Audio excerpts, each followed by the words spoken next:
வணக்கம் ஜோதிட நண்பர்களே.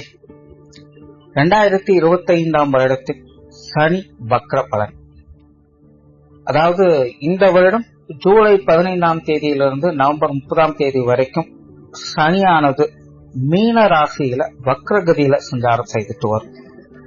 அதாவது வக்ரகதிங்கிறது அந்த ராசியிலிருந்து பின்னோக்கி செல்வது மாதிரியான ஒரு மாய தோற்றம் தான்.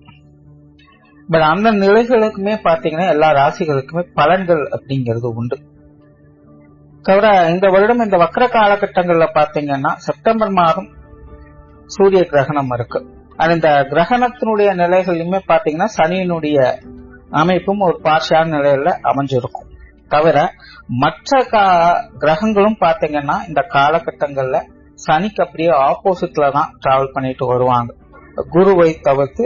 ஏன்னா குரு சனிக்கு 4ஆம் இடத்துல மிதுன ராசியில சஞ்சாரம் செய்துட்டு வராங்க.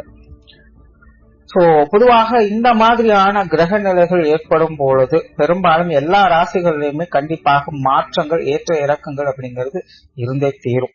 அதுவும் ஸ்பெசிபிக்கா சொல்லணும் அப்படின்னா நாரதர் கழகம் நன்மையில முடியும் அப்படிங்கிற மாதிரிதான் இந்த வக்ர காலகட்டமானது செயல்படும். கண்டிப்பா ஏறக்குறைய 5.5 மாத காலகட்டங்கள் இந்த வக்ர நிலை செயல்படுது அப்படின்னா முதல் 3 மாதங்கள் அப்படிங்கிறது நிறைய சங்கடங்கள், பிரச்சனைகள் அப்படிங்கிறது நிச்சயமாக இருந்தே தீரும். கடைசி 2.5 மாதங்கள் அப்படிங்கிறது அந்த பிரச்சனைகளுக்கு சொல்யூஷன் அப்படிங்கிறது கிடைக்கும்.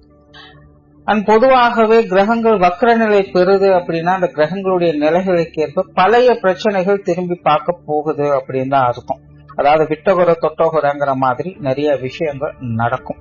இதுல பாசிட்டிவான விஷயங்களும் அடங்கும், நெகட்டிவான விஷயங்களும் அடங்கும். அதுலயும் ராசி நிலைகளுக்கு தகுந்த மாதிரியான மாற்றங்கள் அப்படிங்கிறது இருக்கும். பட் பொதுவான வகையில பாத்தீங்கன்னா சுப விசேஷங்கள் அப்படிங்கும் போது இந்த திருமண அமைப்புகள், தொழில், வேலை மற்றும் ஜீவனம் சம்பந்தப்பட்ட விஷயங்கள், வெளிநாடு தொடர்புடைய விஷயங்கள், பொருளாதார நிலைகள் வரக்கூடிய ஏற்ற இறக்கங்கள், உடல்நலம் சார்ந்த விஷயங்கள், இப்படி சுப விசேஷங்கள், சுபத்தன்மைகள்ல எடுத்துக்கலாம். அதுவே அசுப நிலைகள் அப்படின்னு பார்க்கும் பொழுது சண்டை சச்சரவுகள், கடன் சம்பந்தப்பட்ட விஷயங்கள், விரோதங்கள், உடல் பலவீனம், பிரிவுகள் போன்ற விஷயங்களையும் இது குறிக்கும். சோ இப்படி இது பாசிட்டிவான நிலைகளிலும் செயல்படும், நெகட்டிவான நிலைகளும் இது செயல்படும். அந்த வகையில உங்களுடைய ராசிக்கு என்ன மாதிரியான பலன்கள் கொடுக்கும் அப்படிங்கறத பத்தி தான் இந்த பதிவுல பார்க்க போறோம். கடகராசி. கடகராசிக்கு 9ஆம் இடத்துல சனியானது அடுத்த 5.5 மாத காலகட்டங்களுக்கு வக்ரகதியில செயல்பட்டு வரும். சனியை பொறுத்த வரைக்கும் கடகராசிக்கு சப்தமஸ்தானத்திற்கும் அஷ்டமஸ்தானத்திற்கும் அதிபதியாக வரக்கூடியவங்க. கொஞ்சம் கான்ட்ரவர்சியான நிலைகள் தான். அதனாலதான் பொதுவாகவே பாத்தீங்கன்னா கடகராசிக்கும் சனிக்கும் அவ்வளவு சீக்கிரம் ஒத்து வர்றதே கிடையாது. நம்ம கடகராசிக்கு இந்த சனியானது பாத்தீங்கன்னா கொஞ்சம் ஏட்டிக்கு போட்டியான விஷயங்கள் தான் அதிகம் ஏற்படுத்தும். இக்கரைக்கு அக்கறை பச்சை அப்படிங்கிற மாதிரிதான் சனியானது பெரும்பாலும் கடகராசிக்கு வேலை செஞ்சுக்கிட்டு இருக்கும். அதனால சனியினுடைய தாக்கம் ஏற்பட்டுடுச்சு அப்படின்னாலே கடகராசிக்காரங்களோட வாழ்க்கையில மன சஞ்சலங்கள் அப்படிங்கறது தவிர்க்க முடியாது. அதாவது குழப்பங்கள், சங்கடங்கள் அப்படிங்கிறது வேற. ஆனா சஞ்சலத்தன்மை அப்படிங்கிறது மெல்லவும் முடியாம முழுங்கவும் முடியாம இருக்கக்கூடிய ஒரு நிலை. செய்யலாமா வேண்டாமா அப்படின்னு ஒரு குழப்பம் இருந்துகிட்டே இருக்கும். மனசுல தைரியம் இருக்கும், ஆனா காரியத்துல இறங்குறதுக்கு ஒரு மாதிரியாக தயக்கம் இருந்துகிட்டே இருக்கும். சோ இந்த மாதிரியான நிலைகள்லாம் அதிகம் ஏற்படுறதுக்கு காரணமே பாத்தீங்கன்னா சனியினுடைய அமைப்புகள் தான். சோ அப்படிப்பட்ட சனியானது பாத்தீங்கன்னா இதுவரைக்கும் உங்களுடைய அஷ்டமஸ்தானத்துல ஆட்சி நிலையில ரொம்பவுமே ஸ்ட்ராங்கா இருந்து வந்தாங்க. சோ ராசிக்கு அஷ்டமச்சனி அப்படிங்கறது இருந்தது. இப்போ அந்த சனியானது விலக ஆரம்பிச்சு சனி 9ஆம் இடத்துல சஞ்சாரம் செய்துட்டு வருது. பட் இருந்தாலும் கடகராசிக்காரங்க இந்த அஷ்டமச்சனி காலகட்டங்கள்ல பட்ட கஷ்டங்கள், அவமானங்கள், சங்கடங்கள், குடும்ப ரீதியான மன சுமைகள் அப்படிங்கறதெல்லாம் ரொம்பவுமே அதிக அளவுல இருந்திருக்கும். இப்ப இந்த சனி மாறின பிறகு இந்த மாதிரியான விஷயங்கள்லாம் ஓரளவுக்கு கட்டுக்குள்ள வந்திருக்கும். அதாவது புயல் ஓய்ந்தாலும் அதனுடைய சுவடுகள் இருக்கும் அப்படிங்கிற மாதிரி பிரச்சனைகள் தொடர்கதியாக இல்லாமல் ஏதோ அப்படி இப்படியுமாக ஒரு அமைதியான சூழ்நிலைக்கு போகுது. பட் இருந்தாலும் மனசுக்குள்ள ஏதோ ஒரு பயமும் பதட்டமும் இருந்துகிட்டு தான் இருக்கு. அப்படிங்கிற நிலைகளை தான் கடகராசிக்காரங்க போயிட்டு இருக்காங்க. இருந்தாலும் ராசி நிலையின் அடிப்படையில மற்ற கிரகங்களுடைய நிலைகள் கடகராசிக்காரங்களுக்கு ஏதோ ஒரு வகையில சப்போர்ட்ஃபுல்லா தான் இருக்கு. அதனாலதான் என்னதான் அஷ்டமச்சனி காலம் நடந்திருந்தாலும் கூட அவங்களுக்கு தேவையான விஷயங்கள், அவங்களுடைய முன்னேற்றத்துக்கு தகுந்த விஷயங்கள் அப்படிங்கிறது ஏதோ ஒரு வகையில் அவங்களுக்கு கை கொடுத்து காப்பாற்றிட்டு தான் வந்துட்டு வந்திருக்கும். ஸோ இப்போ அப்படிப்பட்ட நிலைகளில் இந்த சனியோட தாக்கம் விலகிய நிலைகளில் பார்த்தீங்கன்னா இப்போ சனி மீண்டும் வக்ர நிலையில செயல்படுறாங்க. பொதுவாக இந்த வக்ர சனி அப்படிங்கிறதே கொஞ்சம் கோக்குமாக்கா தான் வேலை செய்யும். அதுவும் கடகத்துக்கு அப்படின்னு பார்க்கும்போது இந்த அமைப்புகள் கொஞ்சம் கூடுதலாகவே இருக்கும் அப்படின்னு சொல்லலாம். பட் இந்த முறையும் பார்த்தீங்கன்னா மற்ற கிரகங்களுடைய நிலைகள் உங்களுக்கு கொஞ்சம் சப்போர்ட்ஃபுல்லாக தான் இருக்கு. ஆனால் சனியினுடைய அமைப்பு அப்படின்னு பார்க்கும்பொழுது இது நேருக்கு மாறாகத்தான் நிறைய விஷயங்களை செய்யலாம். என்ன மூலம் இருக்குது அப்படிங்கிற நிலைகள் கண்டிப்பாக இருக்கும். அதே போல பேச்சுவார்த்தைகள்லாம் கொஞ்சம் கவனம் எடுத்துக்க வேண்டியதாக இருக்கும். பொதுவாக கடகராசிக்காரங்களுக்கு சங்கடங்கள் அதிகமாக ஏற்படுறதே இந்த பேச்சுவார்த்தைகள்ல தான். என்ன சொன்னாலும் மற்றவங்க கேட்கவே நியாயமே பேசினாலும் சரி, உண்மையா நடந்துக்கிட்டாலும் சரி, மற்றவங்க அது காது கொடுத்து கேட்க தயாராக இருக்க மாட்டாங்க. கடகராசிக்காரங்களுக்கு இது ஒரு பெரிய சங்கடம் தரக்கூடிய விஷயங்களாக தான் இருக்கும். பட் இந்த 5 மாத காலகட்டங்களையும் பார்த்தீங்கன்னா கடகராசிக்காரங்க இந்த நிலைகள் ரொம்பவுமே அதிக தாக்கத்தை ஏற்படுத்தும். உங்களுடைய பேச்சுக்கு அவ்வளவு சீக்கிரம் ஒரு மதிப்பு அப்படிங்கறதே இருக்காது. அதனால இந்த விஷயங்களை கொஞ்சம் ஈகோ ஹர்ட் ஆகாம பார்த்துக்காங்க. அதே போல குடும்ப விஷயங்கள் காரியங்களையும் இது நிறைய மாற்றங்கள் அப்படிங்கிறது ஏற்படுத்தும். குறிப்பா குடும்பத்துக்குள்ள முடிஞ்சது அப்படின்னு நினைச்ச சில விஷயங்கள், பிரச்சனைகள் திரும்பவும் தலையெடுப்பது போல இருக்கலாம். இந்த அஷ்டமச்சனி காலகட்டங்கள்ல பூதாகரமாக சில விஷயங்கள் காரியங்கள் குடும்பத்துக்குள்ள போயிட்டு வந்திருக்கும்.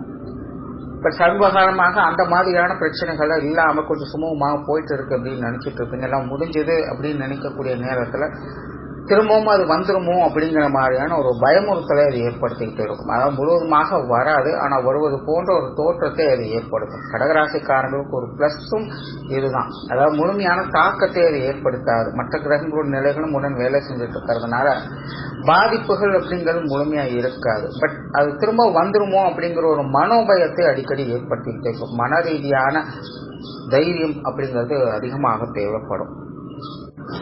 ஆனா அதே போல கடகராசிக்காரங்களுக்கு இந்த காலகட்டங்கள்ல இந்த சுப விசேஷங்கள் காரியங்கள், குறிப்பா இந்த திருமண அமைப்புகள், புத்திரபாக்கிய அமைப்புகள், இது எல்லாத்துலயுமே பாத்தீங்கன்னா கொஞ்சம் தடை தாமதங்கள், அலைச்சல் தரக்கூடிய நிலைகள், மனக்குழப்பங்கள் போன்ற விஷயங்கள்லாம் ஏற்படும்.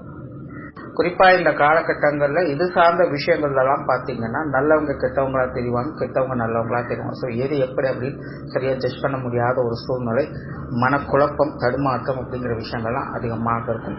குறிப்பா இந்த காதல் சம்பந்தப்பட்ட விஷயங்கள்லாம் கடகராசிக்காரன் கொஞ்சம் கவனம் எடுத்துக்கிறதே நல்லது. நிறைய கருத்து வேற்றுமைகள் அப்படிங்கிற இந்த காலகட்டங்கள்ல கணவன் மனைவி உறவுகளுக்குள்ள, காதலர்களுக்குள்ள அடிக்கடி வந்து போகும். அதாவது சங்கடங்களே பாத்தீங்கன்னா தேவையான விஷயங்களுக்கா இல்ல தேவையற்ற விஷயங்களுக்கா அப்படின்னு புரியாத நிலைகளாகத்தான் இருக்கும்.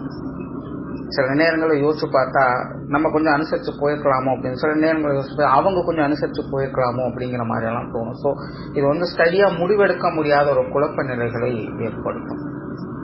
அதனால இந்த காலகட்டங்கள்ல இந்த உறவு முறைகளுக்குள்ள, குறிப்பா காதல் மற்றும் கணவன் மனைவி உறவுகளுக்குள்ள பொறுமையை அதிக அளவுல கடைபிடிக்க வேண்டியதாக இருக்கும்.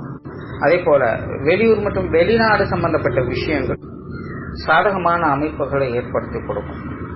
பொதுவாக கடகராசிக்காரங்களுக்கு இந்த வெளியூர் வெளிநாடு சம்பந்தப்பட்ட விஷயங்கள் காரியங்கள் எதுவானாலும் சரி ஓரளவுக்கு அவங்களுக்கு எல்லா வகையிலுமே கைகூடி வந்துகிட்டு தான் இருக்கு. இந்த வக்கர காலகட்டங்களிலுமே பாத்தீங்கன்னா அந்த மாதிரியான நிலைகள் அப்படிங்கிறது உங்களுக்கு நல்ல முறையிலேயே வந்துகிட்டு இருக்கும். நிறைய பேருக்கு இந்த வேலை மாற்றம் சார்ந்த விஷயங்கள், குடியிருப்பு சார்ந்த விஷயங்கள்லாம் இந்த காலகட்டங்கள் இந்த வெளிநாடு தொடர்புடைய விஷயங்கள்ல ஒரு சாதகமான அமைப்புகளை ஏற்படுத்தி கொடுக்கும். தற்காலிகமாவது கொஞ்ச நாளைக்கு வெளியிடங்களுக்கு போய் இருந்து வரக்கூடிய அமைப்புகளை நல்லபடியாக ஏற்படுத்தி கொடுக்கும். அதே போல ஆன்மீக விஷயங்கள் காரியங்கள் இந்த காலகட்டங்கள்ல ஈடுபாடுகள் அதிகரிக்கும். பொதுவாக கடகராசிக்காரங்களுக்கு ஆன்மீக சிந்தனைகள் மேலோங்கிதான் இருக்கும். அதுலயும் இந்த வக்கர காலகட்டங்கள்ல பாத்தீங்கன்னா ஆன்மீக காரியங்கள்ல ஈடுபடுவதற்கான வாய்ப்புகள் இருக்கும். இந்த யோக சாதனாக்கள்ல ஈடுபட்டு வரக்கூடியவங்களுக்கு இந்த காலகட்டம் ஒரு சிறப்பான அமைப்பை ஏற்படுத்தி கொடுக்கும். உடல்நலம் சார்ந்த விஷயங்கள்ல கொஞ்சம் கவனம் எடுத்துக்கங்க. பிரயாண ரீதியான அலைச்சல்கள், தொந்தரவுகள், இது போன்ற விஷயங்கள் கொஞ்சம் அதிகம் இருக்கலாம். பொதுவாக இந்த உடல்நல விஷயங்கள் பாத்தீங்கன்னா ஏற்கனவே ட்ரீட்மெண்ட்ல இருக்கக்கூடியவங்க, தொடர்ந்து மருந்து மாத்திரைகள் எடுத்துக்கொண்டு இருக்கக்கூடியவங்க எல்லாம் பாத்தீங்கன்னா இந்த காலகட்டங்களில் கொஞ்சம் கவனமாகத்தான் இருக்கணும். ஏன்னா இந்த காலகட்டங்களில் சின்ன சின்ன தொந்தரவுகள் கூட பெருசா வருவது போல இருக்கலாம். இதெல்லாம் பாத்தீங்கன்னா ஒரு 3 மாத காலகட்டங்களுக்கும் சங்கடமாகத்தான் இருக்கும். அதுக்கப்புறம் அது சரியாக ஆரம்பிச்சிடும். அதாவது கடகராசியை பொறுத்த வரைக்கும் நல்ல விஷயம் என்னன்னா, இந்த வக்ரசனியால சங்கடங்கள் அப்படிங்கிறது வர்றது இருந்தாலும் அது முழுமையாக தொடராது அப்படிங்கிறது ஒரு நல்ல விஷயம். கொஞ்ச நாளைக்கு இருக்கும், முன்னாடி அது தானாக சரியாக ஆரம்பிச்சிடும். அதுதான் கடகராசிக்காரங்களுக்கு இது வேலை செய்யும். ஸோ ஓவராலா முடிஞ்ச அளவுக்கு கடகராசிக்காரங்க இந்த காலகட்டங்கள்ல மற்றவங்களோட பேச்சுவார்த்தைகள் சம்பந்தப்பட்ட விஷயங்கள் காரியங்கள் கொஞ்சம் கவனமாக இருங்க. பர்சனலா உடல்நலம் சார்ந்த விஷயங்களை கொஞ்சம் கவனம் எடுத்துக்கங்க. அவசரமில்லாமல் நிதானத்தை செல்விட்டு வந்தாலே அனைத்து காரியங்களையும் ஒரு சாதகமான அமைப்புகளை எதிர்பார்க்க முடியும். நன்றி, வணக்கம், வாழ்க வளமுடன்.